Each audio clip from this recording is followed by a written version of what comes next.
اعوذ باللہ من الشیطان الرجیم بسم اللہ الرحمن الرحیم انما الصدقات للفقراء والمساکین والعاملین علیہا والمؤلفة قلوبهم وفي الرقاب والغارمين وفي سبيل الله وابن السبيل فريضة من الله واللہ علیم حکیم۔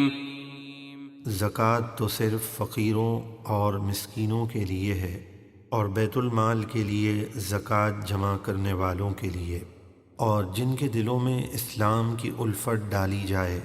ابتدائے اسلام میں کفار اور نو مسلم کے دلوں میں اسلام کی محبت ڈالنے کے لیے انہیں زکوٰۃ دی جاتی تھی۔ غلبہ اسلام کے بعد انہیں زکوٰۃ دینے سے منع کر دیا گیا، اب انہیں زکوٰۃ نہیں دے سکتے۔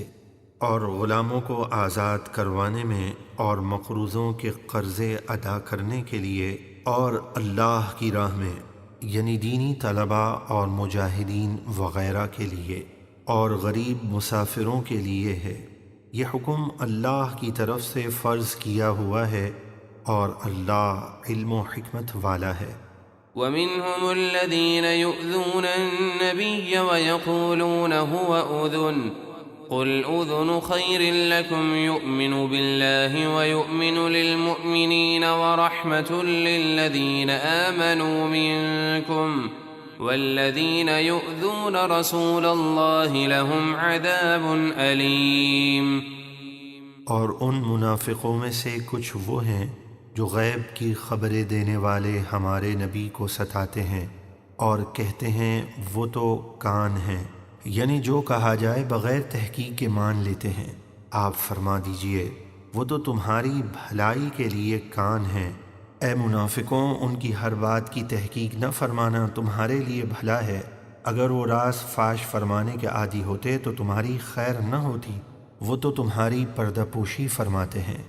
وہ اللہ پر ایمان رکھتے ہیں اور مسلمانوں کی بات پر یقین کرتے ہیں، اور تم میں سے جو مسلمان ہیں ان کے لیے رحمت ہے، اور جو لوگ اللہ کے رسول کو ستاتے ہیں ان کے لیے دردناک عذاب ہے۔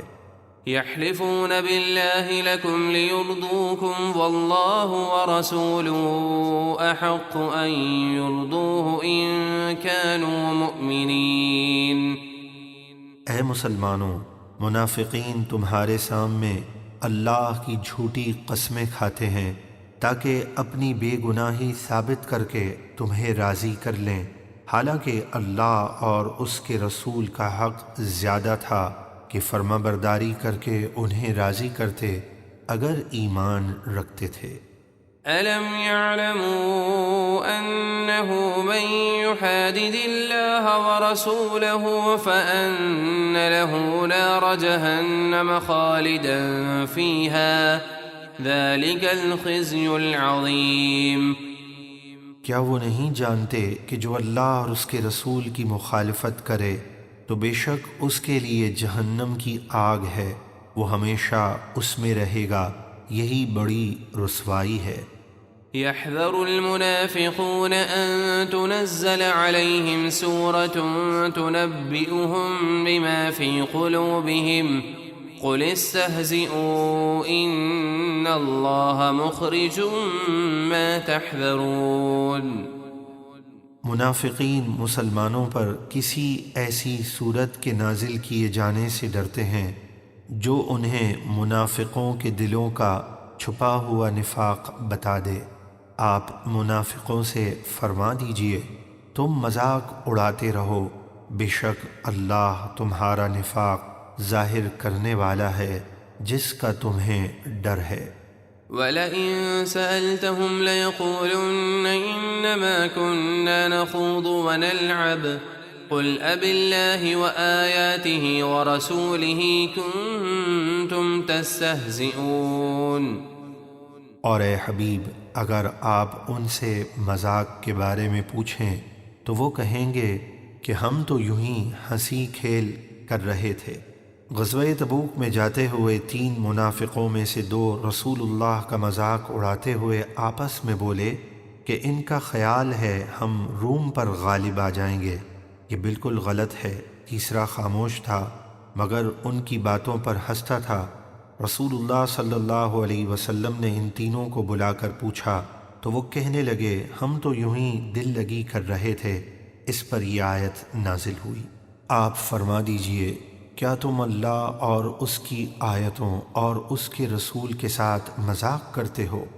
لا تعتذروا قد كفرتم بعد إيمانكم إن نعف عن طائفة منكم نعذب طائفة بأنهم كانوا مجرمين۔ بہانے نہ بناؤ، بے شک تم ایمان کا اظہار کرنے کے بعد کافر ہو چکے، یعنی اب گستاخی کے بعد عذر قبول نہیں۔ اگر ہم تم میں سے کسی کو اس کی توبہ کی وجہ سے معاف کر دیں۔ پچھلی آیت میں جن 3 افراد کا ذکر تھا ان میں سے ایک کا نام یحییٰ بن حمیر اشجعی تھا، جنہوں نے زبان سے گستاخی نہیں کی تھی تو انہوں نے توبہ کی اور اخلاص کے ساتھ ایمان لائے اور دعا کی کہ یا رب مجھے اپنی راہ میں شہید کر کے ایسی موت دے کہ کوئی یہ کہنے والا نہ ہو کہ میں نے غسل دیا، میں نے کفن دیا، میں نے دفن کیا۔ چنانچہ ایسا ہی ہوا، وہ جنگ یمامہ میں شہید ہوئے اور ان کا پتہ ہی نہ چلا۔ تو دوسروں کو ضرور عذاب دیں گے اس لیے کہ وہ مجرم تھے۔ صدق اللہ العظیم۔